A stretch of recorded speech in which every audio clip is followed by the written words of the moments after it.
Shalom, selamat sore Bapak Ibu sekalian. Selamat berjumpa lagi pada hari Minggu yang indah ini di rumah Tuhan. Kita akan beribadah bersama-sama.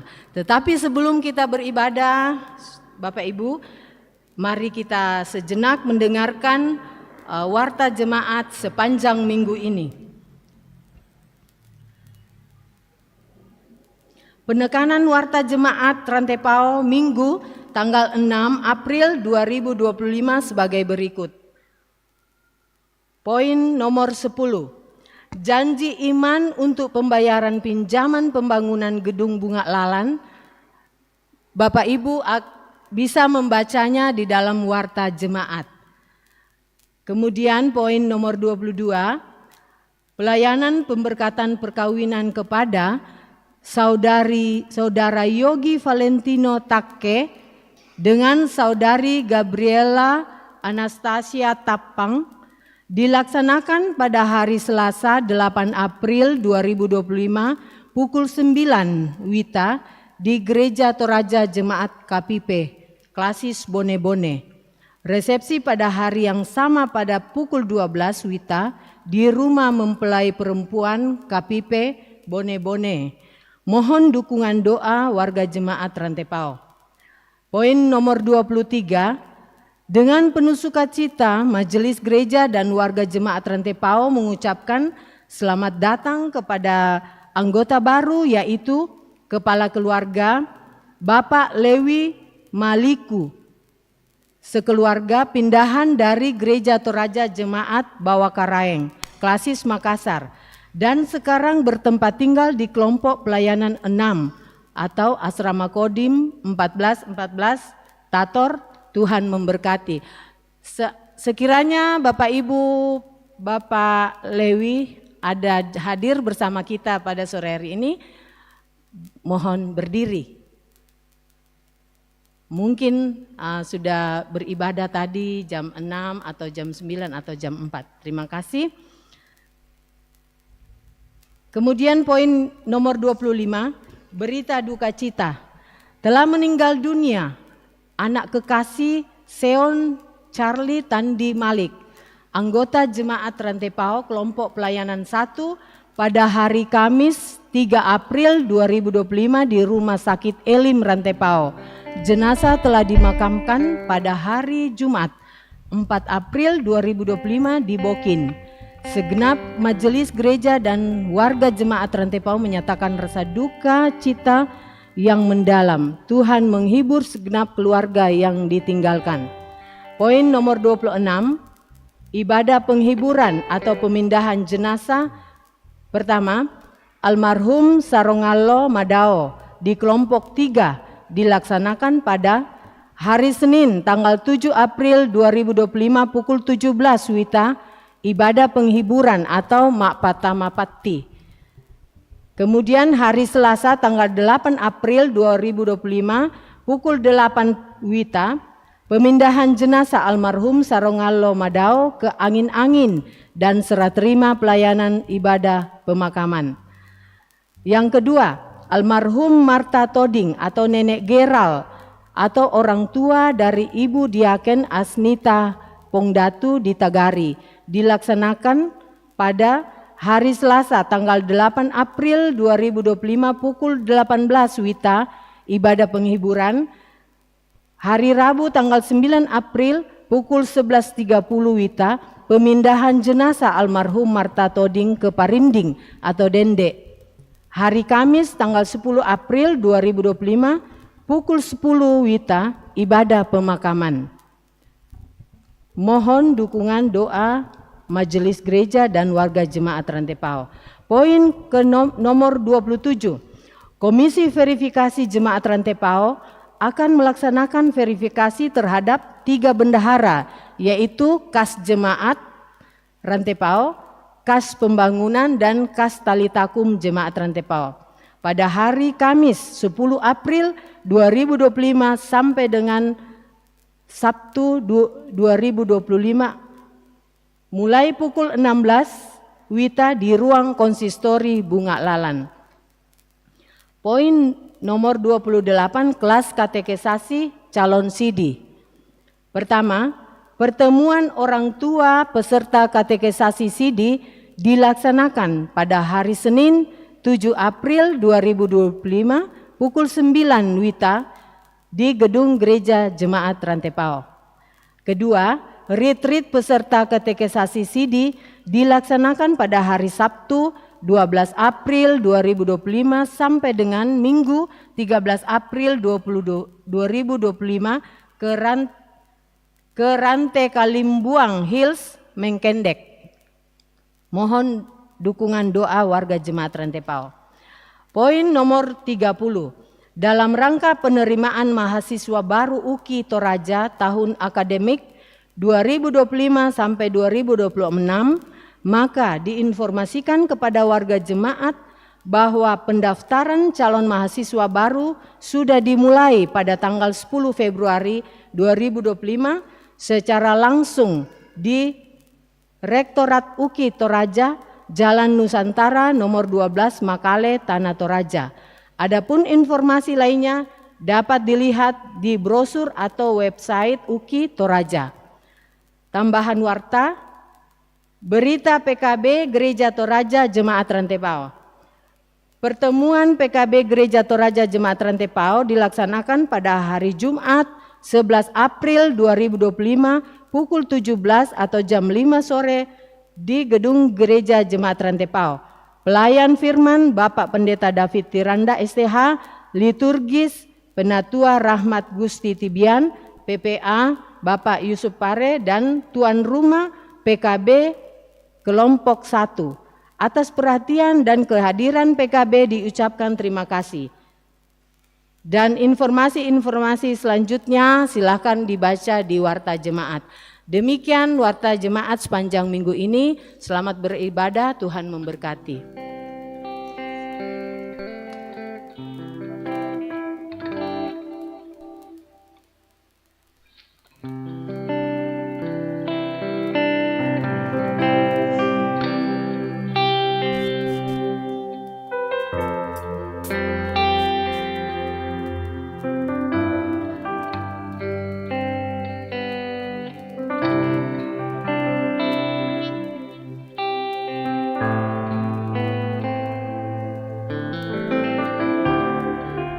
Bapak, Ibu, saudara-saudaraku dan anak-anakku yang kekasih di dalam Tuhan, Shalom. Terpujilah Kristus karena kasih setianya menyertai hidup kita hingga saat ini. Kita berada di sini sebagai bukti bakti dan kesetiaan kita kepada Tuhan. Hari ini kita memasuki Minggu Prapaskah 5, di mana kita akan menghayati pengorbanan Kristus bagi dunia ini. Kiranya hati kita terarah kepadanya dalam penyembahan saat ini, di dalam tuntunan serupa dengan Dia. Mari bersama-sama kita bangkit berdiri dan menyembah Dia dengan pujian datang ke hadirat-Nya.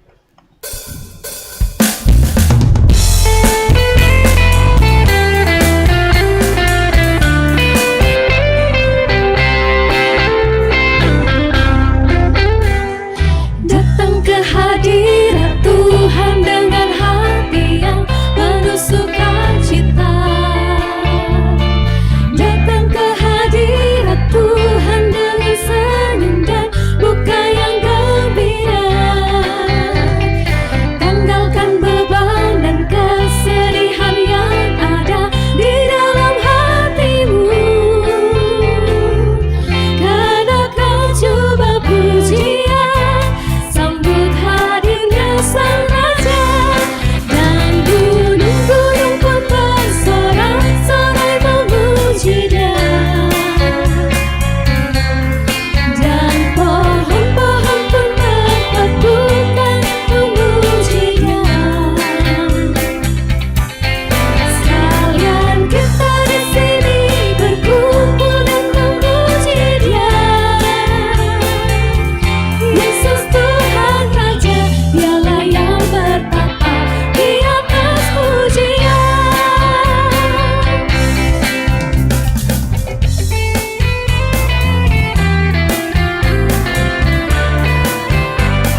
Saudara-saudara yang kekasih dalam nama Tuhan, kita laksanakan ibadah hari dalam satu pengakuan pertolongan kita adalah dalam nama Tuhan yang menjadikan langit dan bumi.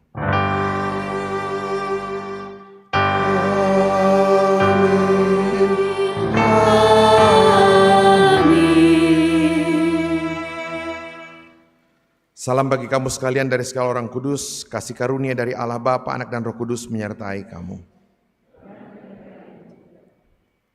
Silakan duduk kembali.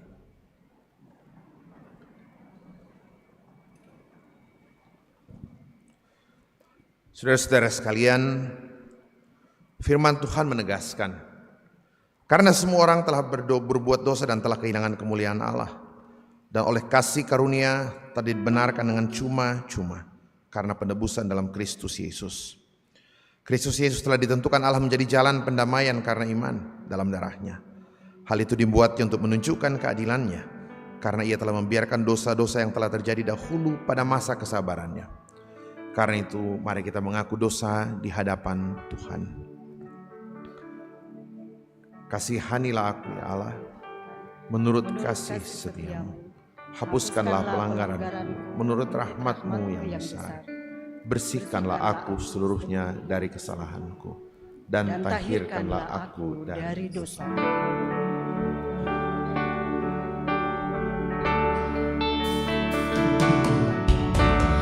Tuhan kasihani,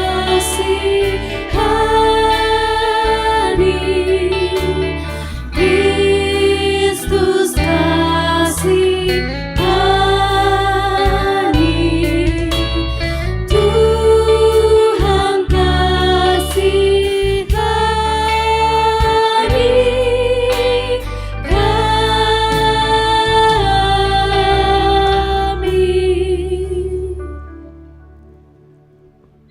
Saudara-saudara, bagi kita sekalian yang tunduk dalam penyesalan, berita anugerah dari Allah diteguhkan kembali sabda Tuhan. Marilah baiklah kita berperkara firman Tuhan. Sekalipun dosamu merah seperti kermisi, akan menjadi putih seperti salju. Sekalipun berwarna merah seperti kesumba, akan menjadi putih seperti bulu domba.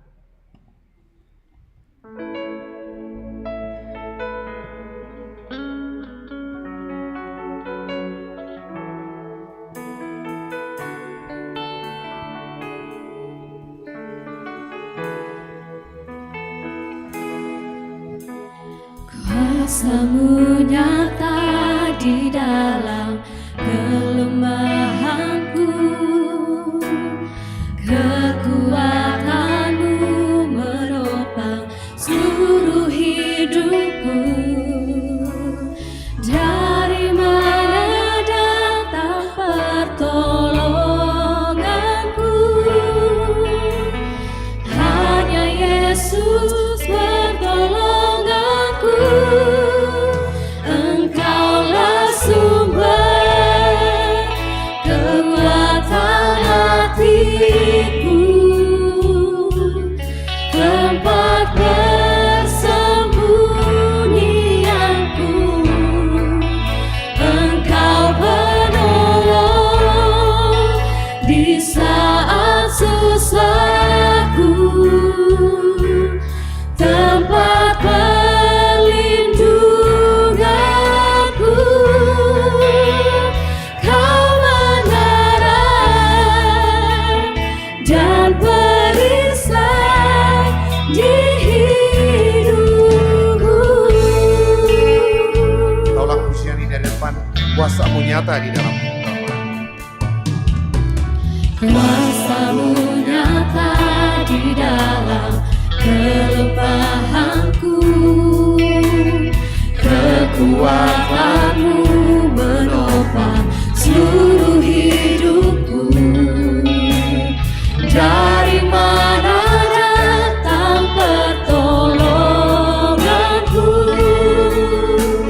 Hanya Yesus pertolonganku. Engkau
Saudara-saudara, sebagai orang yang sudah beroleh anugerah pengampunan dari Tuhan, dengarkanlah satu petunjuk hidup baru sabda Tuhan demikian. Yang ku kehendaki ialah mengenal Dia dan kuasa kebangkitannya, serta persekutuan dalam penderitaannya, di mana aku menjadi serupa dengan Dia dalam kematiannya, supaya aku akhirnya beroleh kebangkitan dari antara orang mati. Demikian sabda Tuhan. Bapak Ibu yang diberkati Tuhan, saatnya kita akan bermazmur dari bacaan Mazmur 126. Mazmur 126 ayat 1 sampai 6. Akan dibaca secara alternatif, laki-laki dan perempuan, dan diawali oleh kaum perempuan. Firman Tuhan, pengharapan di tengah-tengah penderitaan. Ketika Tuhan memulihkan keadaan Sion, pada waktu itu mulut kita penuh dengan tertawa.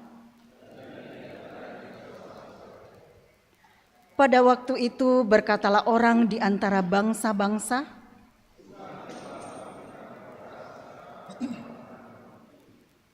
Tuhan telah melakukan perkara besar kepada kita.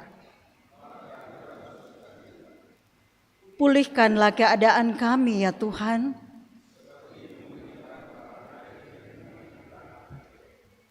Orang-orang yang menabur dengan mencucurkan air mata, orang yang berjalan maju dengan menangis, pasti pulang dengan sorak-sorai. Amin, firman Tuhan.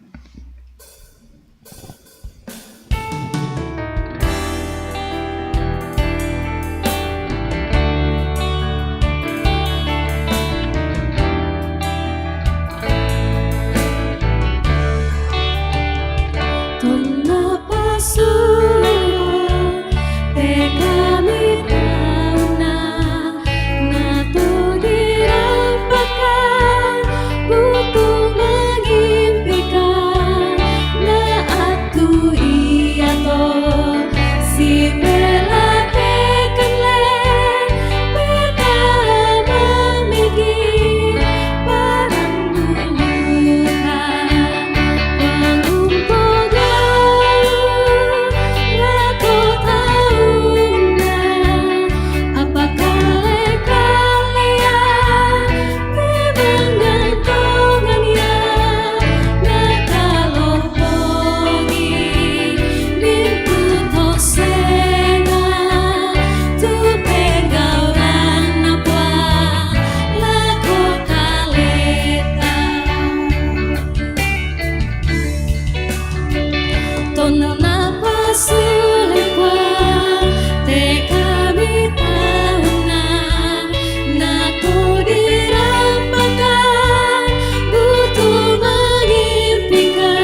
Saudara-saudara yang kekasih dalam Tuhan, kita akan bersama-sama membaca dan merenungkan firman Tuhan.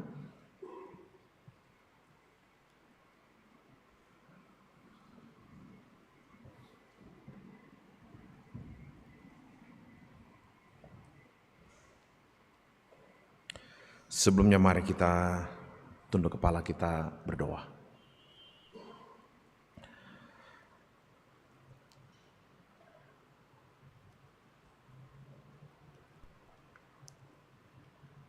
Kami rindu mengenal-Mu lebih dalam lagi Tuhan. Mengenal kuasa kebangkitan, mengenal jalan-jalan penderitaan-Mu. Agar makin jauh kami berjalan di dalam Tuhan, makin kami mengerti betapa Engkaulah satu-satunya penolong, penyelamat dan juru selamat kami yang setia. Kami mau mendengarkan isi hati Tuhan hari ini. Tolong hamba-Mu untuk menyampaikan apa yang Tuhan mau. Ambil alih pemberitaan firman dari tempat ini kata demi kata. Dan biarkan Tuhan dalam waktu sejenak ini, sabda Tuhan boleh ambil tempat yang terbaik di tengah-tengah kehidupan kami. Berbicaralah Tuhan dari dalam segala kelemahan, keterbatasan, bahkan ketidaklayakan hamba-Mu. Dan satu hal, kami rindu mengenal-Mu Tuhan, mengerti-Mu lebih jauh lagi. Berbicaralah Bapa, di dalam nama anak Yesus Kristus kami berdoa. Terpuji nama Tuhan. Amin. Yesaya 43, kita akan baca ayat 16 sampai ayat yang ke-21. Pembacaan ini diberi judul Allah adalah satu-satunya penebus. Ayat 16. Beginilah firman Tuhan yang telah membuat jalan melalui laut dan melalui air yang hebat, yang telah menyuruh kereta dan kuda keluar untuk berperang, juga tentara dan orang gagah. Mereka terbaring tidak dapat bangkit, sudah mati, sudah padam sebagai sumbu. Firman-Nya, janganlah ingat-ingat hal-hal yang dahulu, dan janganlah perhatikan hal-hal dari zaman purbakala. Lihat, aku hendak membuat sesuatu yang baru, yang sekarang sudah tumbuh. Belumkah kamu mengetahuinya? Ya, aku hendak membuat jalan di padang gurun dan sungai-sungai di padang belantara. Binatang hutan akan memuliakan aku, serigala dan burung unta, sebab aku telah membuat air memancar di padang gurun dan sungai-sungai di padang belantara, untuk memberi minum umat pilihanku. Umat yang telah kubentuk bagiku akan memberitakan kemasyhuranku. Demikian firman-Ku. Pembacaan selanjutnya, Filipi 3 ayat 4b hingga 16. Filipi 3 ayat 4b hingga 16. Demikian firman Tuhan. Jika ada orang lain menyangka dapat menaruh percaya pada hal-hal lahiriah, aku lebih lagi, disunat pada hari ke-8 dari bangsa Israel, dari suku Benyamin, orang Ibrani asli. Tentang pendirian terhadap hukum Taurat, aku orang Farisi. Tentang kegiatan aku penganiaya jemaat, tentang kebenaran dalam mentaati hukum Taurat, aku tidak bercacat. Tetapi apa yang dahulu merupakan keuntungan bagiku, sekarang kuanggap rugi karena Kristus. Malahan segala sesuatu kuanggap rugi karena pengenalan akan Kristus Yesus, Tuhanku, lebih mulia daripada semuanya. Oleh karena Dialah aku telah melepaskan semuanya itu dan menganggapnya sampah, supaya aku memperoleh Kristus dan berada dalam Dia, bukan dengan kebenaranku sendiri, karena mentaati hukum Taurat, melainkan dengan kebenaran karena kepercayaan kepada Kristus, yaitu kebenaran yang Allah anugerahkan berdasarkan kepercayaan. Yang ku kehendaki ialah mengenal Dia dan kuasa kebangkitannya dan persekutuan dalam penderitaannya, di mana aku menjadi serupa dengan Dia dalam kematiannya, supaya aku akhirnya beroleh kebangkitan dari antara orang mati. Bukan seolah-olah aku telah memperoleh hal ini atau telah sempurna, melainkan aku mengejarnya kalau-kalau aku dapat juga menangkapnya, karena aku pun telah ditangkap oleh Kristus Yesus. Saudara-saudara, aku sendiri tidak menganggap bahwa aku telah menangkapnya, tetapi ini yang kulakukan. Aku melupakan apa yang telah di belakangku dan mengarahkan diri kepada apa yang ada di hadapanku, dan berlari-lari kepada tujuan untuk memperoleh hadiah, yaitu panggilan sorgawi dari Allah dalam Kristus Yesus. Karena itu, marilah kita yang sempurna berpikir demikian. Dan jikalau lain pikiranmu tentang salah satu hal itu akan dinyatakan Allah juga kepadamu. Tetapi baiklah, tingkat pengertian yang telah kita capai, kita lanjutkan menurut jalan yang telah kita tempuh. Amin, firman Tuhan.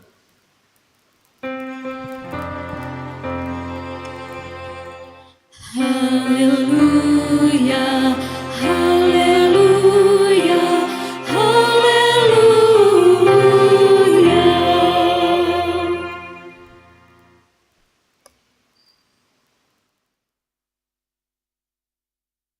Yesus Kristus, bacaan Injil hari ini, Injil Yohanes pasal 12 ayat pertama sampai ayat yang ke-8. Injil Yohanes pasal 12 ayat pertama sampai ayat yang ke-8. Saya bacakan firman Tuhan, saudara-saudara, kita ikuti, kita dengarkan dalam hati demikian. Yesus diurapi di Betania. 6 hari sebelum Paskah Yesus datang ke Betania, tempat tinggal Lazarus yang dibangkitkan Yesus dari antara orang mati. Di situ diadakan perjamuan untuk dia dan Marta melayani. Sedang salah seorang yang turut makan dengan Yesus adalah Lazarus. Maka Maria mengambil setengah kati minyak narwastu murni yang mahal harganya, lalu meminyaki kaki Yesus dan menyekanya dengan rambutnya, dan bau minyak semerbak di seluruh rumah itu. Tetapi Yudas Iskariot, seorang dari murid-murid Yesus yang akan segera menyerahkan dia, berkata, "Mengapa minyak narwastu ini tidak dijual 300 dinar dan uangnya diberikan kepada orang-orang miskin?" Hal itu dikatakannya bukan karena ia memperhatikan nasib orang-orang miskin, melainkan karena ia adalah seorang pencuri. Ia sering mengambil uang yang disimpan dalam kas yang dipegangnya. Maka kata Yesus, "Biarkanlah dia melakukan hal ini mengingat hari penguburanku, karena orang-orang miskin selalu ada padamu, tetapi aku tidak akan selalu ada padamu." Saudara-saudara, demikian Injil Yesus Kristus. Kures sumanga puang.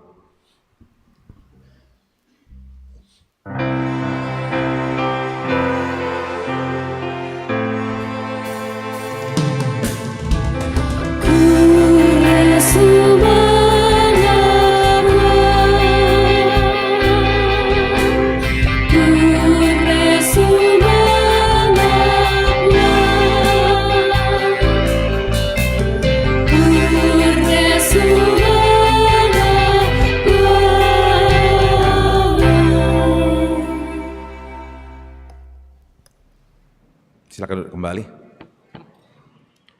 Saudara-saudara yang kekasih dalam Tuhan, itu 3 bacaan juga Mazmur tadi yang boleh kita baca bersama-sama. Saya mau fokus dari bacaan yang kedua dari Filipi pasal 3 ayat 10.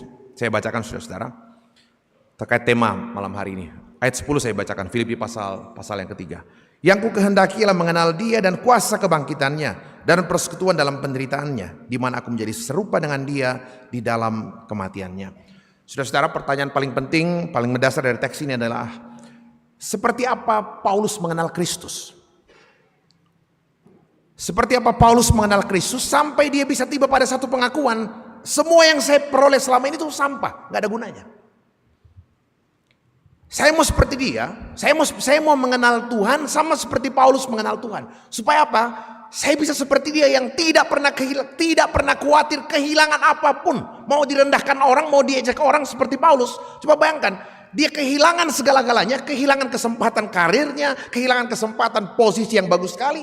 Dulu kan dia seorang orang Farisi yang hebat sekali ya, memimpin pasukan untuk menangkapi orang-orang Kristen. Dan begitu dia menjadi pengikut Kristus, dia kehilangan segala-galanya. Dia murid Gamaliel, orang yang sangat cerdas, sangat dihormati dalam masyarakat Yahudi. Dan karena itu pertanyaan paling penting saudara-saudara, seperti apa Paulus mengenal Kristus? Seperti apa Paulus mengenal Kristus sehingga Paulus bisa betul-betul menjadi orang yang serupa dengan Kristus. Rela kehilangan apapun, kehilangan jabatan, kedudukan, mau ada atau tidak, dia tidak masalah sama sekali. Saya mau seperti dia. Saya mau seperti Paulus, bisa mengenal Kristus. Supaya apa? Saya bisa juga punya sikap hidup yang serupa dengan Rasul Paulus. Itu pertanyaan penting saudara-saudara. Seperti apa Kristus di dalam benaknya Paulus? Seperti apa Paulus mengenal Kristus? Kalau teman-teman baca, coba bayangkan ya, pasal 3 ini luar biasa. Ini ayat yang sangat populer sebenarnya. Ayat 8 misalnya dikatakan, malahan segala sesuatu kau anggap rugi. Coba bayangkan. Segala sesuatunya saya anggap rugi. Karena apa? Pengenalan akan Yesus Kristus lebih mulia dari semuanya. Tadi kan sudah disebutkan tadi toh, apa yang dia banggakan. Dia orang Ibrani asli, dari suku Benyamin. Oh, suku Benyamin ini kebanggaan nih. Beda dengan suku-suku yang lain. Raja Israel pertama, Saul, dari suku Benyamin. Itu kebanggaan. Karena apa? Yusuf dan Benyamin itu dua anak Yakub yang sangat disayang. Anak bungsu Benyamin kan. Benyamin itu artinya apa?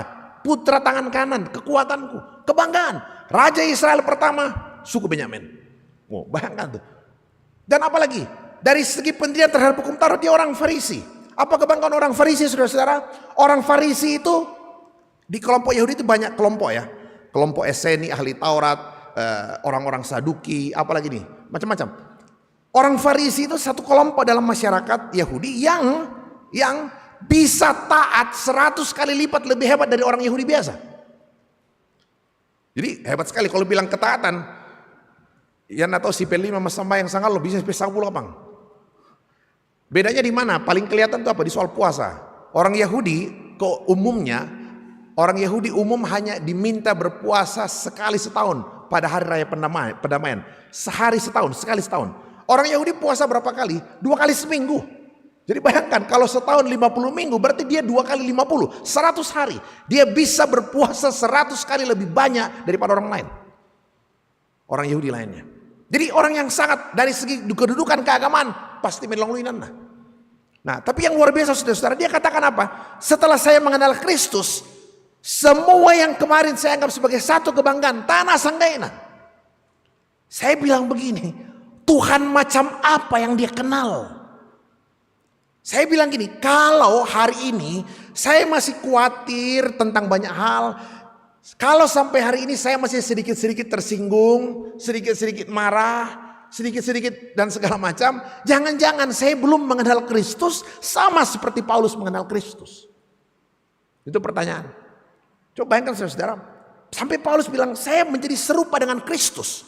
Kalau teman-teman baca di Filipi pasal 2, serupa dengan Kristus yang dimaksud Paulus adalah sampai pada tingkat pengosongan diri, mengosongkan dirinya, mengambil rupa seorang hamba.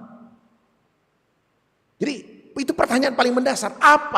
Seperti apa Tuhan yang dikenal? Seperti apa Paulus mengenal Kristus yang membuat dia tiba pada satu sikap bersedia mengosongkan diri sedemikian rupa? Saya ketika baca firman Tuhan ini saya bilang, oh iya, berarti kalau saya masih dikit-dikit tersinggung, dikit-dikit marah, dikit-dikit ngambek, dikit-dikit yang lain, jangan-jangan saya belum mengenal Kristus seperti Paulus mengenal Kristus. Itu pertanyaan saudara-saudara. Saya coba, teman-teman coba bayangkan ya, Paulus ini sudah tiba pada satu kesadaran bahwa apa? Semua yang saya kejar selama ini, kebanggaan, tanah sang pelegaina, nggak ada gunanya. Saya kejar kehormatan, kekayaan, tidak ada apa-apanya. Bayangkan ya. Saudara, itu pertanyaan paling mendasar. Jadi seperti apa? Seperti apa Paulus mengenal Kristus? Nah, saya bilang banyak orang berjumpa dengan Kristus, tapi apakah semuanya mengenal Kristus dengan level tingkat pengenalan yang sama? Kalau Bapak Ibu baca Injil tadi, Injil Yohanes pasal 12, kan jelas sekali di situ toh. Ada Yudas dengan Maria. Yudas dan Maria berjumpa dengan Tuhan Yesus yang sama, di tempat yang sama, di rumah yang sama, di jam yang sama. Dua orang berjumpa dengan Tuhan yang sama, di jam yang sama, di rumah yang sama. Tapi coba lihat, sikapnya berbeda. Maria luar biasa, dia ambil minyak narwastu seharga 300 dinar. 300 dinar itu berapa? 1 dinar itu upah pekerja 1 hari. Jadi kalau dia tumpahkan minyak seharga 300 dinar, itu berarti gajinya 1 tahun ditaruh di kaki Tuhan. Gajinya setahun ditaruh di kaki Tuhan, ditumpahkan di kaki Tuhan. Itu Maria. Yudas gimana? Apa kata Yudas? Wah, ini bolonor atau apa tuh? Coba bayangkan, buat Yudas, Yesus tidak patut menerima persembahan 300 dinar. Taruh udah keleben di pomoto, lagi udah leben pomoto teh. Jadi, takut juga saya itu biasa. Ada teman nih, teman dekat sekali. Dia bilang, wah ya, ini Pak Pendeta ya, betul-betul itu kekayaan ya. Saya bilang, kenapa bos? Betul-betul. Saya dulu waktu gaji masih 3 juta, saya komitmen sama Tuhan. Tuhan, 1/10. Saya rajin kasih masuk persepuluhan, 300.000. Puji Tuhan, gaji saya naik 5 juta. Saya komitmen 500.000 tiap bulan. Gaji naik 10 juta Pak Pendeta. Saya punya penghasilan. Saya kasih 1 juta tiap bulan. Kemudian apa yang terjadi? Saya mulai usaha. Usaha itu luar biasa. Ya, dia bisnis apa ya? Trading pakai kapal dan segala macam. Tiap malam itu Pak Pendeta yang namanya berdoa. Kapal ini gampang hancur di tengah jalan ya, ombak dan segala macam, wah ruginya luar biasa. Tiap malam saya bangun berdoa dan saya belajar bergantung sama Tuhan. Wah, pendapatan saya lumayan Pak Pendeta. Sudah bisa dapat 50 juta sebulan. Saya masih komitmen 1/10, 5 juta. Dan Tuhan berkati usaha kami. Sampai pendapatan saya sudah sampai 200-300 juta per bulan. Saya mau kasih 20 juta ke gereja. Kok tiba-tiba saya bilang, oh nah taruh bude itu lebih pomo tuh deh. Mau coba bayangkan. Dulu ketika masih kasih 300.000 sebulan, masih enak banget kasih. Saudara, siapa Tuhan buat kita sebenarnya? Paulus tiba pada satu sisi luar biasa. Dia tiba pada satu titik di mana dia katakan, semua yang saya kejar, semua yang selama menjadi kebanggaan, sekarang tidak ada apa-apanya, tidak ada. Semua tidak lebih dari sampah. Sampah, bayangkan. Gelar, kebanggaan, status, dihormati orang, sampah. Saya bilang, wah, saya mau seperti Paulus, bisa mengenal Kristus seperti Paulus mengenal Kristus. Supaya apa? Kalau saya sudah bisa mengenal Kristus sama seperti Paulus mengenal Kristus, saya tidak akan pernah khawatir kehilangan apapun. Mau direndahkan orang, mau dihina orang, sama aja. Gak ada masalah. Karena saya sudah tiba pada titik seperti itu. Nah, karena itu pertanyaan paling mendasar saudara-saudara, seperti apa Paulus mengenal Kristus? Siapa Kristus yang ada dalam benaknya saudara-saudara? Ini menarik sekali pengenalan akan Kristus ya. Bacaan kita tadi kan mengatakan, yang kukehendaki adalah mengenal Kristus. Dan saya katakan, Alkitab perlihatkan kepada kita betapa pengenalan kepada Kristuslah yang menjadi titik awal banyak cerita mujizat. Pengenalan kepada Kristuslah yang menjadi titik awal banyak sekali perubahan sikap hidup orang. Pengenalan tentang Kristus. Jadi Alkitab perlihatkan kepada kita yang menjadi titik awal banyak kisah-kisah pemulihan, banyak cerita-cerita mujizat dalam Alkitab, banyak hal yang terjadi dalam Alkitab. Dimulai dari mana? Pengenalan tentang Tuhan. Ya. Kalau misalnya Bapak Ibu ingat misalnya ya Injil Yohanes, ambil contoh Injil Yohanes.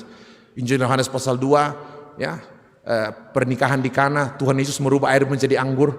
Wow, Bapak Ibu coba perhatikan teks itu. Saya bilang luar biasa loh. Itu cerita populer. Air menjadi anggur di Kana, saya bilang luar biasa. Orang semua nikmati anggurnya. Wow, enak sekali anggurnya. Siapa yang siapkan anggurnya dan segala macam. Tapi kalau baca cerita itu dengan baik, seluruh cerita mujizat itu dimulai dari mana? Dimulai dari belakang panggung percakapan seorang ibu yang mengenal Tuhan dengan sangat baik. Percakapan Ibu Yesus Maria yang datang mengatakan kepada Tuhan, Tuhan, they have no wine. Mereka kehabisan anggur. Tidak ada kata-kata lain loh. Hanya datang kepada Tuhan menyampaikan masalah, tidak menyampaikan petunjuk, tidak memberikan perintah, tidak meminta nasihat, tidak ada. Dia hanya bilang, menyampaikan keluh kesah, Tuhan, they have no wine. Dan itu awal terjadi mujizat. Saya ketika baca teks itu saya bilang, siapa Tuhan dalam benak sang ibu sampai 3 kata, they have no wine. Hanya itu yang diucapkan, dan itu cukup untuk memaksa Tuhan bikin mujizat tuh. Dimulai dari mana? Percakapan di belakang panggung seorang ibu dengan Tuhan. Tuhan, they have no wine. Saya bilang, iman seperti apa yang Ibu Yesus punya? Waktu itu kan Bapak Ibu ingat waktu itu, ya, mereka kehabisan anggur. Tuhan Yesus bilang begini sama ibu itu, Ibu, mau apakah engkau daripada aku, Ibu? Ibu mau saya bikin apa? Ibu Yesus jawab apa tidak? Ibu Yesus tidak jawab. Kenapa Ibu Yesus tidak jawab? Karena Ibu Yesus pun nggak tahu harus bikin apa. Pesta sementara jalan, orang sudah sementara makan dan minum, tiba-tiba anggur habis.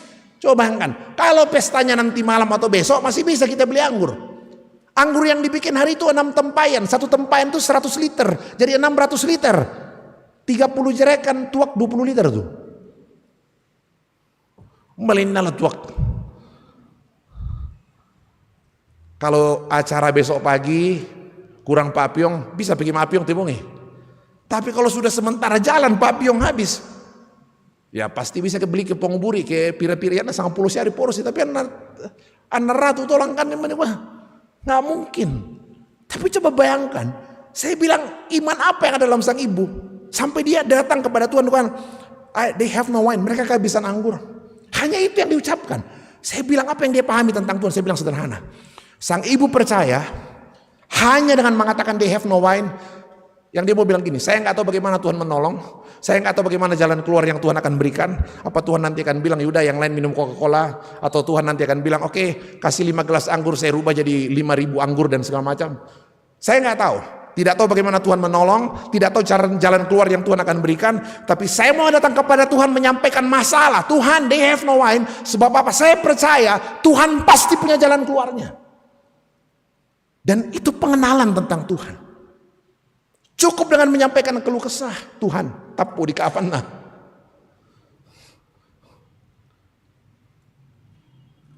Jadi kalau ada pestanya orang banyak kekurangannya, tidak usah cerita ke tetangga, cerita ke Tuhan. Tuhan, they have no wine. Kalau orang punya kelemahan, tidak usah cerita ke orang lain, cerita ke Tuhan itu lebih bagus. Tuhan, lama kuliah di anak-anak tahu saya bagaimana Tuhan tolong urusan namanya pomoto toh. Yang penting tugas mau parampil dengan pomoto. Saudara, itu pertanyaan sebenarnya. Seperti apa Tuhan? Seperti apa Paulus mengenal Kristus? Sampai dia bisa tiba pada satu titik yang luar biasa. Jadi saya katakan Bapak Ibu Saudara, di Efesus misalnya ya. Saya lupa, nanti coba lihat tuh. Doa Paulus terjemah di Efesus. Paulus berdoa begini ya. Tuhan, aku berdoa agar jemaat Efesus dapat mengenal betapa dalam, betapa lebar, betapa tinggi kasih itu, sekalipun kasih itu melampaui pengetahuan. Coba bayangkan ya. Paulus tidak berdoa, Tuhan kasihani jemaat Efesus. Bukan itu doanya. Kenapa? Sudah pasti Tuhan mengasihi jemaat Efesus. Yang belum pasti adalah apakah jemaat Efesus mengenali hebatnya kasih itu. Paulus berdoa supaya jemaat Efesus mengenal betapa dalam, betapa hebat, betapa luar biasa kasih itu. Tuhan mengasihi dirimu, tapi kalau kau tidak tahu kualitas kasih Tuhan, untuk apa? Pasti hidupmu akan selalu khawatir. Jadi saya perlu tahu kuasa Tuhan. Saya mau seperti Paulus. Dan saya bilang tadi Bapak Ibu Saudara, Alkitab perlihatkan betapa cerita-cerita Alkitab memperlihatkan satu hal, bahwa apa? Banyak sekali pemulihan hidup orang, titik balik perubahan hidup orang seperti Paulus ya, dari penganiaya penjahat luar biasa berubah total ya. Banyak sekali cerita mujizat, kisah-kisah pertolongan, pemulihan hidup orang itu dimulai dari mana? Pengenalan tentang Tuhan. Mengenal Tuhan dengan baik. Tadi kisah anggur, apa air jadi anggur di Kana. Siapa lagi? Perempuan Kanaan, coba lihat tuh. Yang anaknya kerasukan setan. Saya bayangkan kan, dia minta terus, Tuhan sembuhkan anakku, Tuhan sembuhkan anakku. Tuhan diam. Dia minta terus, Tuhan sembuhkan anakku, Tuhan sembuhkan anakku. Tuhan diam, tidak bicara. Tuhan sembuhkan anakku. Tuhan diam. Murid-murid marah ya, mereka marah sesuai nama lain. Apa dia berhenti? Tuhan diam, dia tidak berhenti minta. Tuhan diam, dia tidak berhenti minta. Murid-murid marah, apakah dia pergi? Tidak, dia terus minta. Sampai satu kali Tuhan berdiri berbalik dan mengatakan, hai ibu besar imanmu, jadi kepadamu seperti yang kau kehendaki. Seketika itu juga anaknya sembuh. Saya cuma pikir gini, siapa Tuhan yang ada dalam pikiran ibu ini? Siapa Tuhan yang dia yakini? Sampai apapun reaksi Tuhan, mau diam pun Tuhan, mau seolah-olah tidak peduli pun Tuhan, mau murid-murid marah pun kalau dia datang kepada Tuhan, sama sekali tidak menyurutkan niatnya untuk terus berdoa memohon kepada Tuhan. Siapa Tuhan yang dia pikirkan? Seorang penafsir katakan, ibu ini luar biasa. Sampai imannya bisa menyembuhkan anaknya, sebab apa? Dia yakin satu hal tentang Tuhan, bahwa apa? Memang ada saat Tuhan diam, ada saat Tuhan tidak selalu harus menjawab doa kita langsung, ada yang harus ditunda, tunggu dulu. Kadang-kadang harus seperti itu, tapi dia harus terus minta sebab dia percaya satu kali, satu waktu yang Tuhan perkenankan, pasti Tuhan jawab. Kan kita kalau berdoa setahun 2 tahun tidak terjadi, boyo juga gitu, 2 tahun sembahyang. Ibu ini percaya. Kadang-kadang ada masa delay. Kita kalau pesawat di delay cancel aja 1 jam kan pusing juga kita. Ibu ini percaya. Sekarang Tuhan belum jawab, besok Tuhan belum jawab. Oke, seminggu, 2 minggu, 3 minggu, 1 tahun Tuhan mungkin belum jawab. Tapi saya harus terus minta karena saya percaya satu kali Tuhan pasti jawab.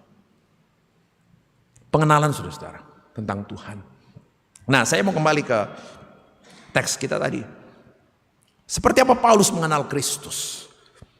Pengenalan yang membuatnya tiba pada satu kesadaran betapa apa? Satu-satunya yang paling berharga adalah Kristus sendiri. Saya bicara tentang 2 hal saudara. Ayat 8 dan 9, saya bacakan ya. 8b dan ayat 9. Dari bacaan kita tadi Filipi pasal 3. Sabda Tuhan bilang begini, oleh karena dialah aku telah melepaskan semuanya itu dan menganggapnya sampah. Supaya apa? Aku memperoleh Kristus. Saya melepaskan, anggap sampah, supaya saya beroleh Kristus. Saya tidak bisa pegang dua-duanya. Kristus tidak bisa diduakan. You have to make a choice.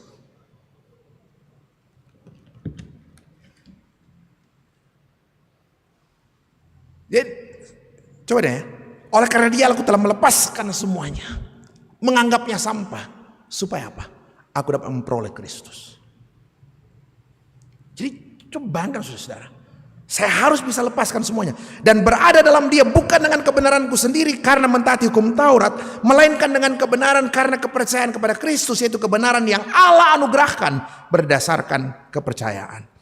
Jadi saudara-saudara, saya bilang satu hal yang kelihatan di sini, satu hal yang paling penting pertama adalah penghayatan Paulus jelas sekali. Setelah saya mengenal Kristus, Paulus menjadi sangat yakin bahwa dia dibenarkan bukan karena melakukan hukum Taurat, melainkan karena anugerah Tuhan melalui pengorbanan Yesus Kristus. Dulu dia bangga bisa taat hebat sekali dibandingkan orang lain. Orang lain berdoa 2 kali, dia 10 kali. Orang lain baca Alkitab tidak beres, dia sudah bolak-balik Alkitab. Setelah dia kenal Kristus, dia tahu bahwa ternyata saya bisa berbuat baik pun karena Tuhan. Saya tahu seluruhnya karena kasih karunia Tuhan. Di surat Filipi tidak terlalu jelas seluruh bangunan teologi Paulus. Karena itu surat nasihat praktis lah ke jemaat. Tapi kalau mau baca seluruh bangunan teologi Paulus yang lengkap, bacalah surat Roma. Itu komplit di situ. Ya, bangunan kesadaran Paulus. Apa yang dia katakan misalnya dalam Roma pasal 7, dia bilang gini ya. Saya bergumul dengan diriku. Ya. Saya bergumul dengan diriku. Kenapa? saya sudah tahu ini baik, tapi saya nggak bisa bikin.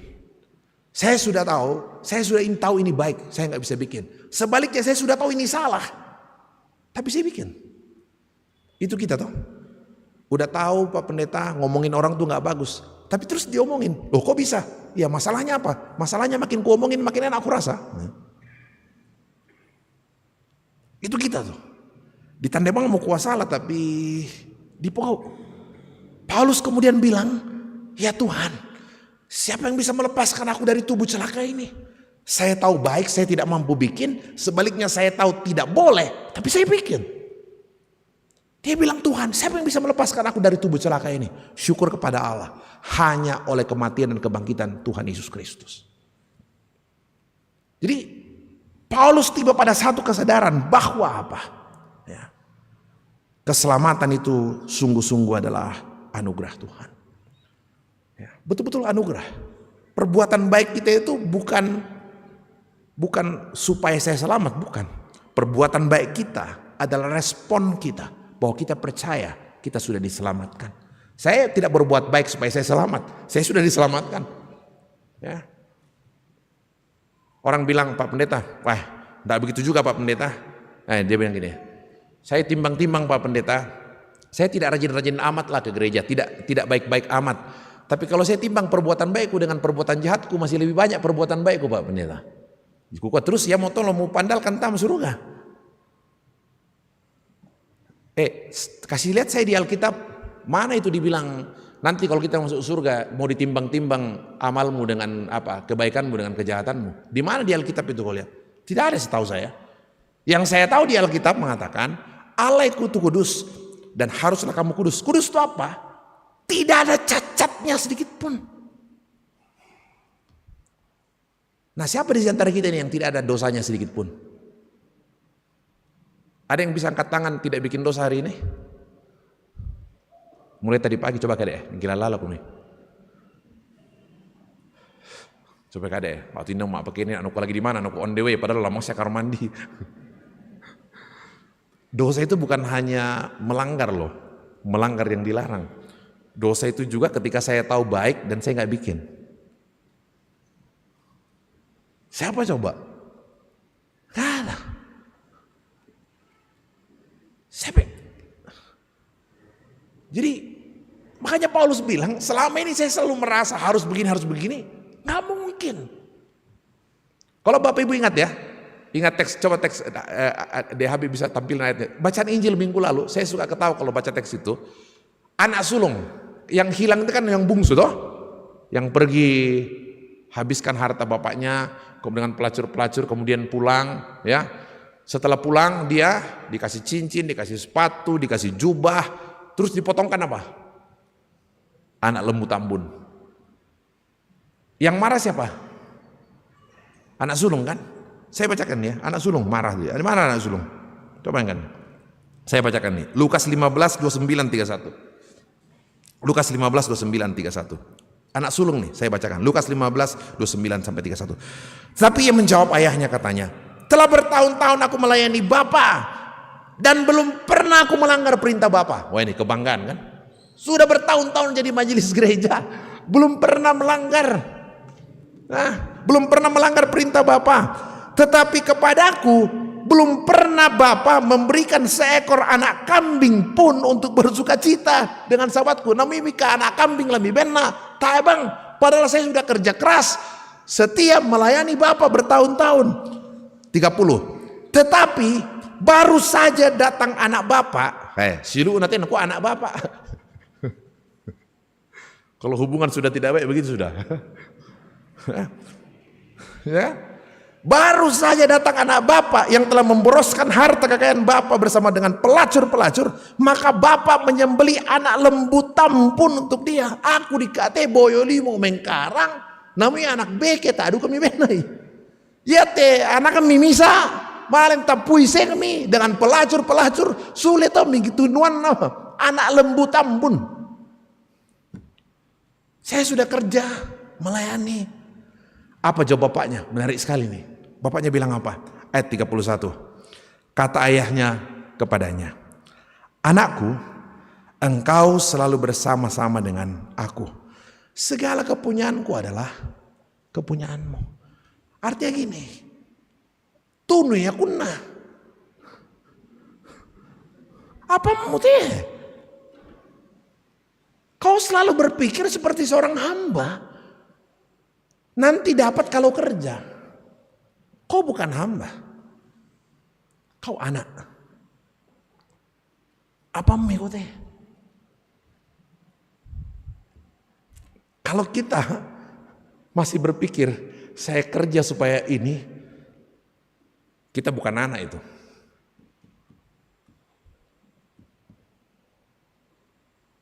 Kita bukan anak. Kita mirip anak sulung nih. Bangga dengan jeri lelahnya. Bapak bilang, oh nah, anakku kona, mintu apangku apamu? Kela sangat pulau mutunu sangat lu tunu ya kuna. Apa masalah? Masalah di mana? Mindsetmu, pikiranmu. Dirimu tidak menempatkan dirimu sebagai seorang anak Tuhan.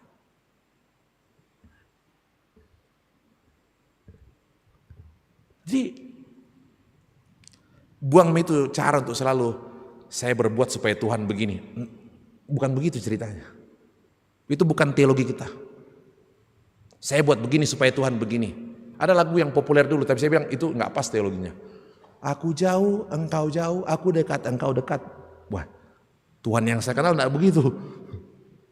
Tuhan, jauh dekatnya Tuhan bergantung saya. Enggak.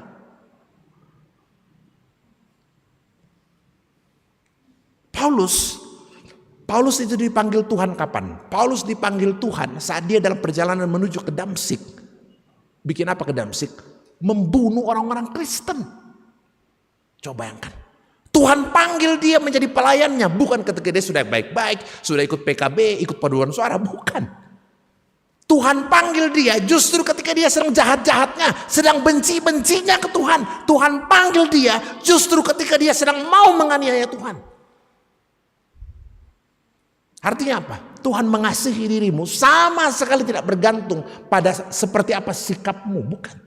Tuhan mengasihimu unconditional. Tidak bergantung pada sesuatu pada dirimu. Mau ayahmu, mau bapakmu, masa lalu nggak ada. Itu anugerah, saudara.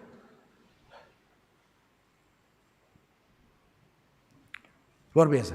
Makanya Roma 5:8 nih. Roma 5:8. Saya bacakan di ayat, saya suka sekali ayat ini. Akan tetapi Allah menunjukkan kasih-Nya kepada kita. Roma 5 ayat 8. Akan tetapi Allah menunjukkan kasih-Nya kepada kita oleh karena Kristus telah mati untuk kita ketika kita masih berdosa. When you still in your sin. Kristus mati untuk dirimu ketika dirimu masih berdosa.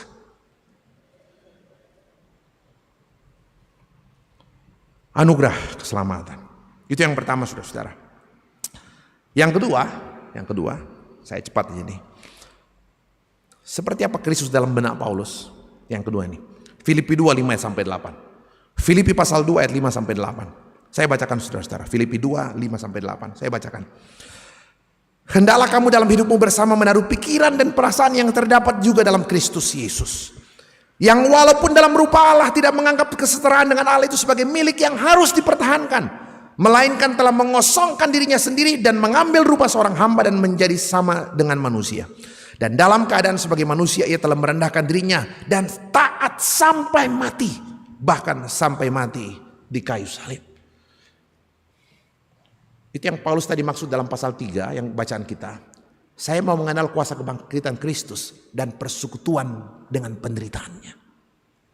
Dia mau mengerti jalan penderitaan Tuhan. Dan dia kenal Kristus itu adalah Allah yang mengosongkan diri, merendahkan dirinya taat sampai mati. Merupakan satu cermin bagi saya bahwa apa? Allah yang saya sembah dalam Kristus Yesus adalah Allah yang bersedia hadir dalam seluruh hidupku, termasuk dalam penderitaan yang paling pahit dan menyakitkan. Tuhan ada di situ. Itu keyakinan Paulus. Tuhan hadir dalam seluruh penderitaanku. Dan Bapak Ibu tahu, surat Filipi, seluruh penafsir saya pikir sepakat. Surat Filipi adalah surat yang ditulis dari dalam penjara. ditulis dalam penjara. Nanti teman-teman baca di pasal 1, beberapa ayat di sana, jelas sekali. Ya, surat Filipi adalah surat yang ditulis dari dalam penjara. Dan saya baca di kitab Kisah Para Rasul, Bapak Ibu ingatkan ya, waktu Paulus di penjara di Filipi dengan Silas, Kisah Rasul 16, itu luar biasa tuh. Surat Filipi itu surat yang ditulis dalam penjara. Dan Kisah Rasul 16 menceritakan apa yang terjadi saat Paulus dan Silas di penjara di Filipi. Di situ dikatakan apa? Paulus dan Silas ditaruh dalam ruang penjara yang paling tengah, tangannya di rantai, kakinya dibelenggu, ditaruh di ruang penjara yang paling tengah. Tapi nanti Bapak Ibu baca luar biasa, Kisah Rasul pasal 16 mengatakan, meskipun mereka di penjara, tangan di rantai, kaki dibelenggu, tapi apa yang terjadi? Tengah malam, Paulus dan Silas menaikkan doa dan pujian. Dan luar biasa, begitu mereka menaikkan doa dan pujian tengah malam, seluruh tembok penjara runtuh. Dan kita tahu ending cerita itu. Kepala penjara bersama seluruh keluarganya memberi diri mereka dibaptis. Ingat cerita itu kan? Saya bilang, luar biasa. Apa yang bisa membuat seseorang yang tangannya lagi dibelenggu, kakinya dirantai di penjara di Filipi, masih bisa menaikkan doa dan pujian kepada Tuhan tengah malam? Saya cek teks aslinya, ini benarkah yang dinyanyikan ini lagu pujian? Jangan-jangan lagu ratapan atau galau? Enggak. Betul-betul yang dinaikkan pujian. Saya bilang apa? Saya bilang satu hal. Sebab dia percaya dalam keadaan yang paling menderita sekalipun, tangan terbelenggu, kaki dirantai, di penjara, di ruang penjara yang paling tengah. Dia percaya sepenuhnya Kristus ada di dalam hidupnya. Saya mau seperti Paulus, saudara. Mengenal Kristus, kita hidup dari kasih karunia Tuhan. Ya. Ini saya pikir menarik memang ini. Saya kadang-kadang tadi sambil siapin khotbah saya pikir-pikir ya, gimana mau dibentuk Tuhan? Oke, bagaimana mengenal Tuhan? Pasti firman Tuhan, berdoa. Oke, tapi kalau mau jujur lagi saya bilang,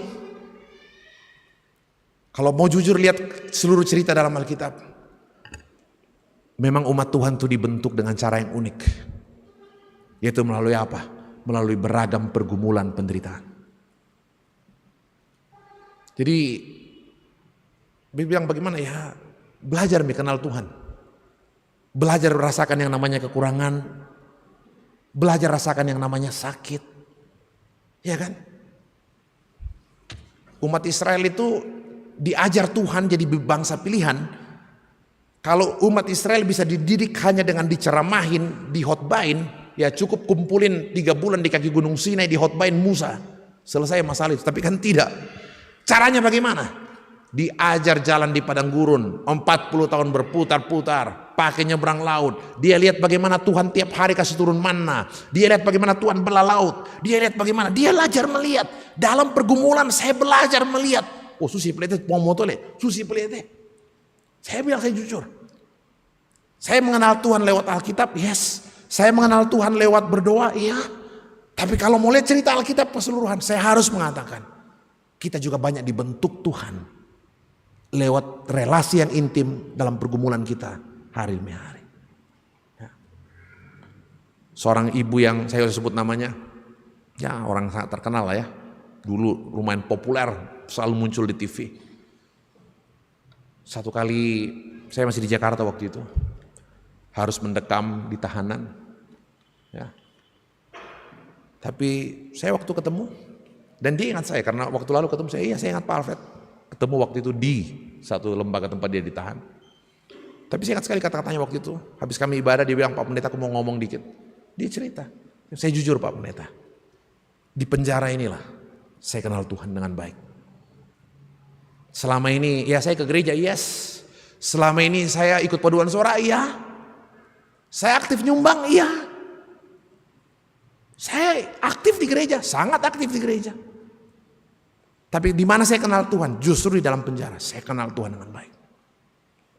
Ketika di dalam penjara dulu saya hebat Pak Pendeta. Semua saya lewat, oh tempat parkir khusus Pak. Saya pegang handphone 2 orang asistennya, yang pegang sisir pun ada mungkin dan segala macam. Pegang tasnya ada, semua ada, komplit Pak. Begitu saya di penjara, siapa lagi yang mau lihat saya? Teman-teman baik malah menghindar. Tapi justru di tempat ini saya tahu, ketika semua pergi, satu-satunya yang tinggal setia, Tuhan. Ya saya nggak bilang supaya kita cari-cari masalah, tidak. Tapi ketika kita berhadapan dengan pergumulan Bapak Ibu, mungkin itu momentum untuk lebih dekat dengan Tuhan. Mengerti dan mengenal bagaimana Tuhan mengubah hidup kita. Saya bilang murid-murid dibentuk bukan dengan cara melihat perahu orang lain hampir tenggelam, bukan. Tapi justru ketika perahu mereka sendiri hampir tenggelam. Murid-murid dibentuk Tuhan bukan dengan cara melihat orang lain disembuhkan, bukan. Tapi justru ketika mereka sakit, mereka sendiri sakit dan disembuhkan, mereka belajar tahu tentang siapa Tuhan. Bukan ketika anggur di rumah orang lain habis, tapi kadang-kadang ketika anggur di rumah sendiri habis. Dan pertolongan itu datang secara ajaib. Saya tahu saya punya Tuhan yang hidup. Tuhan menolong saudara-saudara untuk melanjutkan kehidupan ke depan dalam pengenalan yang sungguh pada Tuhan. Kita masuk dalam saat teduh sejenak.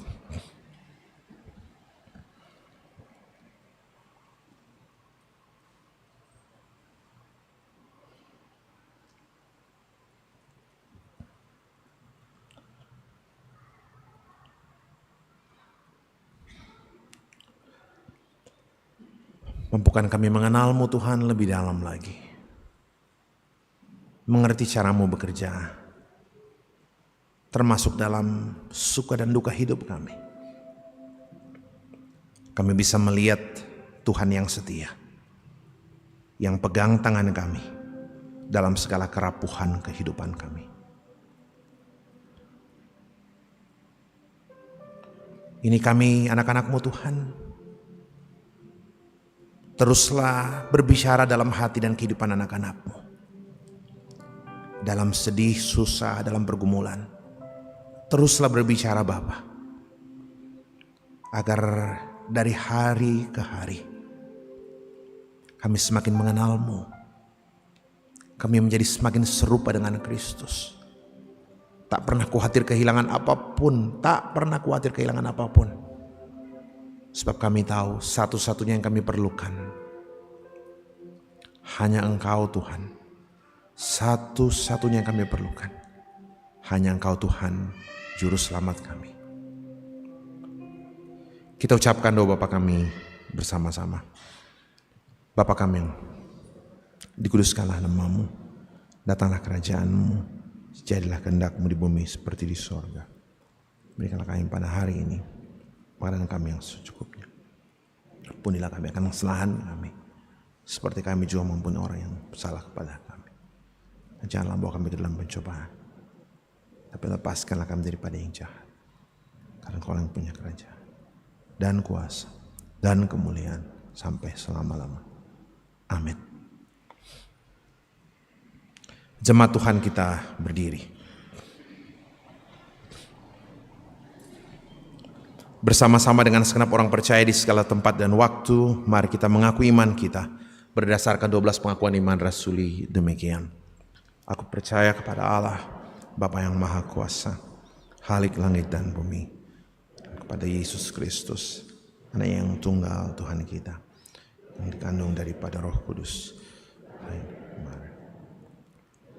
di bawah pemerintahan Pontius Pilatus, disalibkan, mati dan dikuburkan, turun ke dalam kerajaan maut.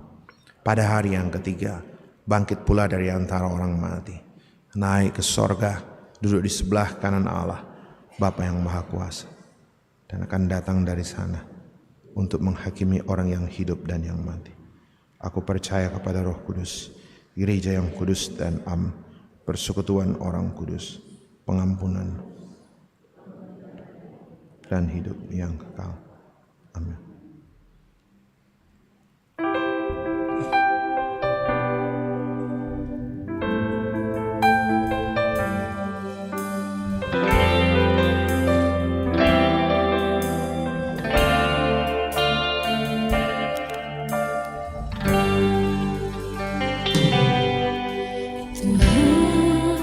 Sungguh ku bersyukur Kau menyertai hidupku selama ini. Bapa, ku berterima kasih untuk kasih setiamu yang tak pernah berakhir.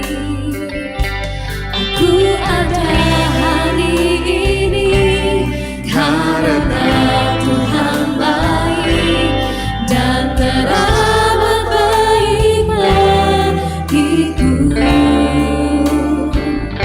Semua yang ku alami bersamamu ku lewati, indahnya kasih Tuhan seperti pelangi.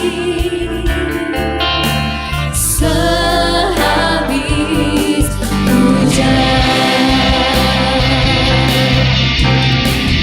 setinggi langit di atas bumi, demikian besar kasih setiamu.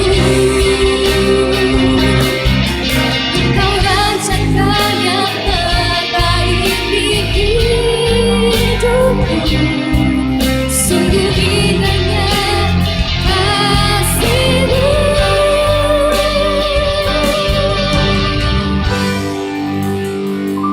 Semuanya hari ini karena Tuhan baik dan teramat baik bagiku.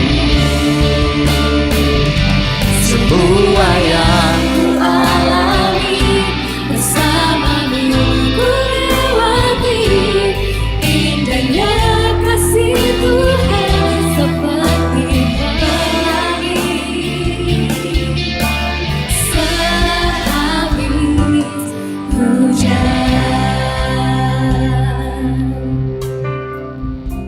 Silakan duduk kembali. Bapak, Ibu, Saudara-saudaraku dan sidang jemaat yang diberkati Tuhan, kita diberikan kesempatan untuk memberikan tanda ucapan syukur kita melalui persembahan. Kita dituntun oleh firman Tuhan melalui Mazmur 126 ayat 5 dan 6. Orang yang menabur dengan bercucuran air mata akan menuai dengan bersorak-sorai. Orang yang pergi dengan menangis sambil membawa kantong benih, pulang dengan sorak-sorai sambil membawa berkas-berkas gandumnya. Kita mengiringi tanda ucapan syukur kita melalui pujian tabur waktu pagi.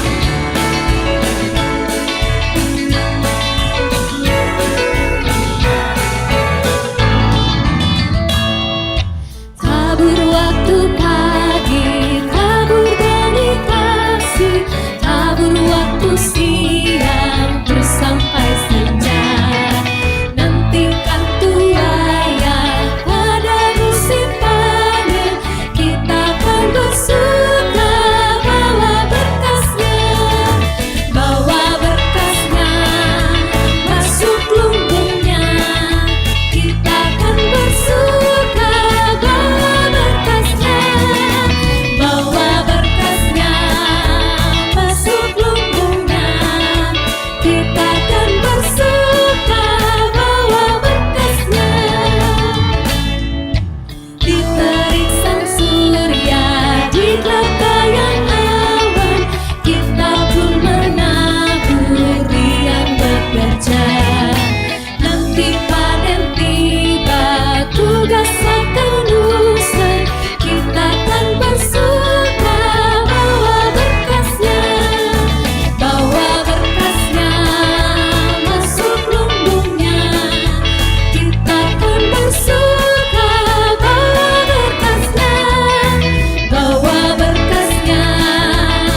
Matikan tuayan pada musim panen, kita kan bersuka bawa berkasnya, bawa berkasnya masuk lumbungnya. Kita kan bersuka bawa berkasnya, bawa berkasnya masuk lumbungnya. Kita kan bersuka bawa berkasnya. Diterik sang surya di bayang awan, kita pun menabur riang bekerja. Nanti panen tiba, tugas akan usai, kita kan bersuka bawa berkasnya, bawa berkasnya masuk lumbungnya. Kita kan bersuka bawa berkasnya, bawa berkasnya masuk lumbungnya. Kita kan bersuka bawa berkasnya.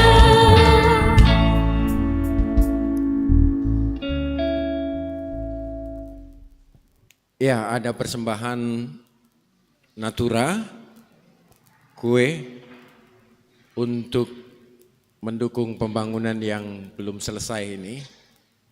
Kita sudah bisa menikmati, bisa lebih nyaman beribadah, tetapi masih banyak yang belum selesai, belum tuntas termasuk pembiayaannya. Ya, karena hanya satu, kita pakai sistem lelang Amerika.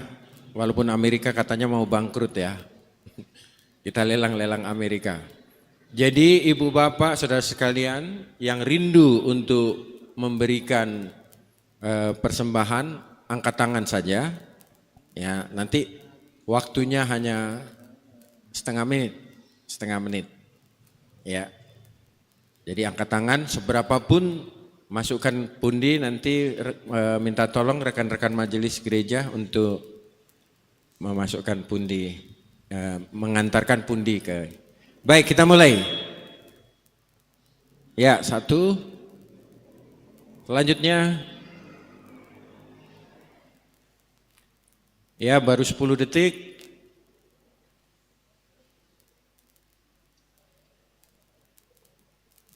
(14 detik, 15 detik, 15 detik, 20, 25,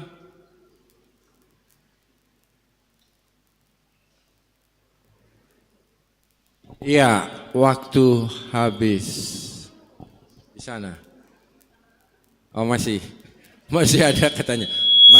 Masih banyak yang rindu, ya kita tambah waktunya 15 detik. Ya, masih ada? Ya, masih 5 detik. Ya, waktu selesai. Terakhir. Ya, Bapak. Ya, silakan. Terima kasih kepada Ibu Bapak yang sudah tergerak untuk memberikan persembahannya. Tuhan memberkati. Iya Bapak Ibu, sebelum masuk doa syafaat, kita bersama-sama mendengarkan persembahan pujian dari kelompok pelayanan 1 dengan judul lagu Engkau Saja Yang Layak Dipuji dan Disembah.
Kita berdoa syafaat.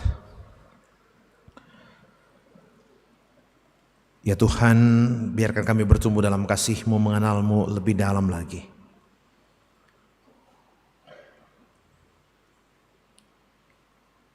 Melalui beragam kehidupan kami, melalui firman-Mu, melalui lawatan-Mu secara pribadi dalam hidup kami bisa bertumbuh mengenal-Mu lebih dalam lagi. Semakin mengerti kuasa kebangkitan Kristus yang mengubah kami. Semakin memahami betapa Engkau selalu ada di dalam kehidupan kami, dalam ruang-ruang yang paling sunyi dan gelap sekalipun. Berkati seluruh anak-anak-Mu Tuhan, peliharakan dalam kehidupan di tengah-tengah keluarga. Seluruh jerih lelah mereka, pekerjaan usaha mereka Tuhan berkati. Untuk anak-anak cucu kami, dimanapun mereka berada, tangan Tuhan terus menopang. Anak-anak muda-Mu Tuhan, dalam kuliah mereka, sekolah mereka, harapan untuk mencari pekerjaan yang lebih baik, Tuhan selalu campur tangan. Izinkan Tuhan anak-anak kami semua boleh meraih hari depan terbaik. Tuhan pimpin, cukupkan segala yang menjadi kebutuhan. Dan dari dalam semua itu mereka boleh merasakan betapa Engkau satu-satunya Tuhan dan Juru Selamat kami yang setia. Terima kasih Bapa di sorga. Teruskan penyertaan-Mu di tengah-tengah kehidupan kami semua. Anak-anak-Mu dalam beragam pergumulan mereka, Tuhan, dengarkan isi hati mereka, keluh kesah mereka, harapan-harapan mereka, doa mereka. Berikan kemampuan untuk mengerti bagaimana Tuhan berkarya memelihara hidup mereka secara luar biasa. Sungguh kami mohon topangan Tuhan, lawatan Tuhan di tengah-tengah kehidupan kami. Seluruh ibadah hari ini biarlah Tuhan berkenan atasnya. Persembahan yang boleh kami berikan, Tuhan berkenan atasnya. Tuhan pakai untuk pewartaan Injil-Mu di tengah-tengah dunia ini. Dan kami doakan pelayanan seluruh jemaat-Mu, Bapak Pendeta, Majelis Gereja, pengurus OIG, seluruh kami yang Tuhan mau pakai untuk melayani dalam beragam aktivitas kehidupan kami hari demi hari. Terus Tuhan menopang memelihara kami sekalian. Terima kasih Bapak, berkati semua kelanjutan pelayanan kami ke depan. Secara khusus untuk rencana pelayanan pemberkatan perkawinan dari saudara Yogi Valentino Tangke dengan saudari Gabriel Anastasia Tampang pada hari Selasa lusa di Jemaat KPP kelas Bone-Bone. Tuhan peliharakan seluruh keluarga, terlebih kedua anak atau saudara kami. Persiapkan mereka dengan baik, seluruh rangkaian acara perkawinan berjalan dengan sebaik-baiknya dalam topangan kasih setia Tuhan. Dan kami berdoa Bapa untuk penyelesaian gedung Bunga Lalan di tempat ini, penyelesaian pembayaran sejumlah hutang yang masih harus kami selesaikan. Tuhan menolong, memberkati, cukupkan apa yang menjadi kebutuhan di tengah-tengah pekerjaan pelayanan jemaat-Mu. Secara khusus kami ingin berdoa untuk beberapa jemaat-Mu yang sakit. Tuhan, kami ingat Opa dan Oma Dea di Makassar, Ibu Deka Tonapa di rumah, Nenek Wandi di Rembon, Ibu Yulianti Palamba di rumah, Ibu Emi Talesang di Jakarta, Bapak Hendrik Toan di Palu, Ibu Katrina Limbo di rumah, Ibu Diaken Fenti Frianto di Makassar, Ibu Kurniati Galalande di Rumah Sakit Elim, Saudara Desti di Rumah Sakit Elim, juga Ibu Marni Masiku di Rumah Sakit Elim, Ibu Pendeta Anggui di Bua di rumah, Bapak Penatua Andreas Pandin di Rumah Sakit Elim, dan mungkin beberapa yang tidak sempat kami doakan. Kami berdoa Tuhan melawat, menganugerahkan pemulihan bagi orang-orang yang kami kasihi. Termasuk Tuhan bagi sejumlah jemaat-Mu, orang-orang tua kami yang tidak kuat lagi secara fisik untuk beribadah bersama dengan kami di tempat ini. Tuhan melawat mereka, berikan kekuatan dan sukacita. Kami juga berdoa untuk sejumlah jemaat-Mu yang berulang tahun hari ini bahkan sepanjang pekan ini. Tuhan terus menopang, sempurnakan segala sukacita mereka. Mereka terpelihara dalam kasih setia Tuhan. Terima kasih Bapa di sorga. Kami berdoa untuk bangsa dan negeri kami, Indonesia yang kami cintai. Untuk Toraja, kampung halaman kami doakan negeri ini terus terpelihara dalam kasih-Mu. Berkati Bupati bersama semua jajarannya, kami boleh melihat Toraja yang lebih baik ke depan. Dan juga bangsa kami Indonesia. Berikan hikmat-Mu bagi pemimpin bangsa kami Tuhan. Bapak Presiden bersama semua jajarannya, rasa takut kepada Tuhan. Kami sungguh mohon Roh Kudus menguasai hati dan pikiran mereka, agar sungguh-sungguh bisa mengambil kebijakan-kebijakan yang sungguh-sungguh berkenan bagi Tuhan, untuk kesejahteraan bagi seluruh bangsa Indonesia. Terima kasih Bapa di sorga, kami akan kembali ke dalam kehidupan kami. Kami mohon penyertaan, pimpinan, dan pemeliharaan Tuhan. Kami secara khusus berdoa juga Tuhan untuk sejumlah keluarga yang berduka cita.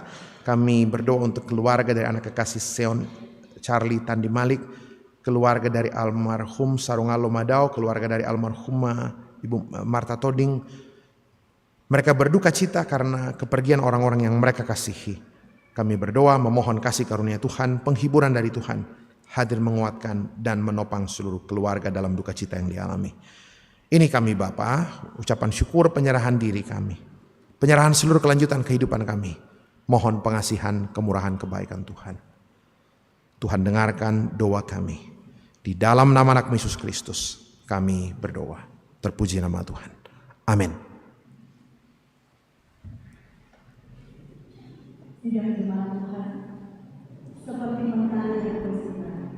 Seperti itulah kasih Bapa. Saya undang kita bangkit berdiri dan kita melakukan kasih Bapa.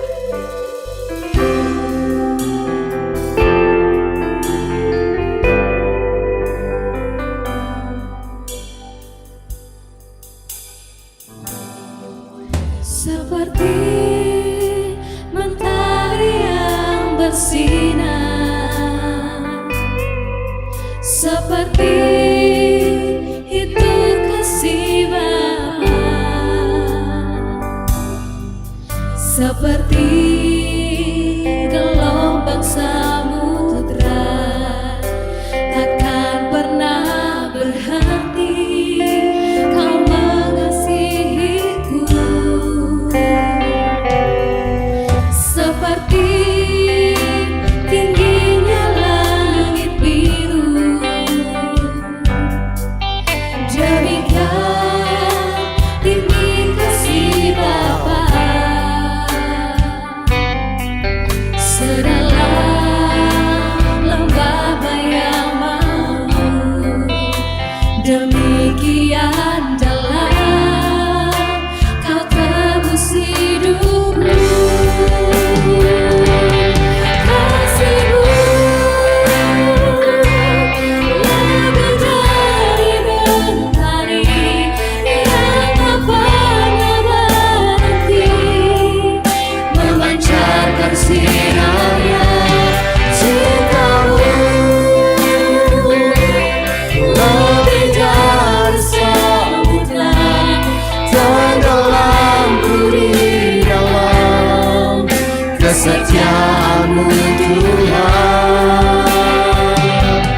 Terima kasih atas cinta-Mu. Seperti tingginya langit biru, tolong pujian. Seperti tingginya langit biru, demikian tinggi kasih Bapa. Sedalam lembah bayang malu, demikian dalam kau tebus hidupku. Kasih-Mu lebih dari mentari yang tak pernah berhenti, memancarkan sinarnya. Cinta-Mu lebih dari samudra, tenggelamku di dalam kesetiaan-Mu Tuhan. Terima kasih atas cinta-Mu.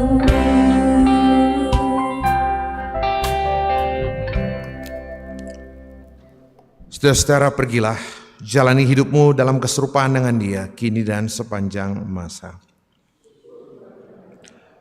Arahkan hati pikiranmu kepada Tuhan, buka hatimu dengan penuh kesungguhan dan kerendahan, terimalah berkat-Nya. Tuhan memberkati engkau dan melindungi engkau. Tuhan menyinari engkau dengan wajah-Nya dan memberi engkau kasih karunia. Tuhan menghadapkan wajah-Nya kepadamu dan memberi engkau damai sejahtera. Amin. Bersyukur melalui ibadah malam ini, Tuhan memberikan kesempatan kepada kita semua menikmati persekutuan dan boleh memakai hambanya Bapak Pendeta Dr. Alfred Anggui. Kiranya Tuhan terus memberkati setiap pelayanan-pelayanan Bapak Pendeta bersama dengan keluarga. Juga segenap majelis pelayanan kelompok 1 yang melayani kita pada malam ini, tim multimedia, pemain musik dengan kantorya. Tuhan dimuliakan. Sebagai nyanyian syukur kita pada malam ini, ku nyanyikan, ku yakin Tuhan tuntun langkahku.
Kepada Tuhan.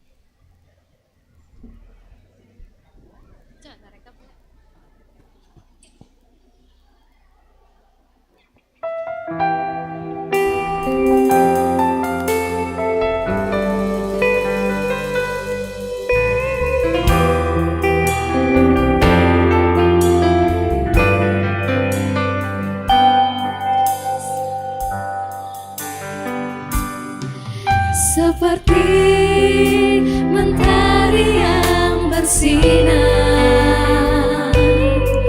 seperti itu